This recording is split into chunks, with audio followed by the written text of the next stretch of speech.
Il venait des rien, après quelques années, il est devenu le plus grand joueur du monde. Salut cher ami, j'espère que vous allez bien. Si tu es nouveau sur la chaîne et que si c'est la première fois surtout que tu viens de tomber sur mes vidéos, n'hésite pas à t'abonner. Sur cette chaîne, j'y partage des histoires. Et si tu veux faire partie de cette grande communauté, des gens qui apprennent des histoires, abonne-toi. Et voici la petite histoire du roi Pelé, l'homme qui a marqué son époque. Edson Arantes do Nascimento naît en 1940 au Brésil. Famille pauvre, pas de chaussures, pas de ballon, alors il joue avec une chaussure remplie de papier.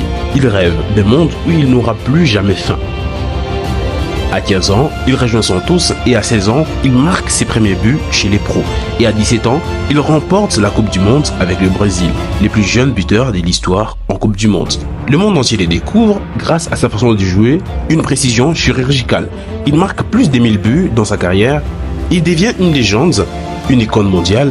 Il est une fierté pour tout un peuple. Et en 1970, il gagne sa 3e Coupe du Monde, aucun autre joueur ne l'a fait jusqu'à présent. Il porte le Brésil au sommet, il incarne la joie, les jeux et les rêves. Mais Pelé, c'est aussi un ambassadeur du foot, de la paix, de l'Afrique. Il est noir dans un Brésil encore marqué par les racismes. Il montre au monde qu'on peut être noir et être roi. Après sa retraite, il devient ministre humanitaire, légende internationale, jusqu'à sa mort en 2022.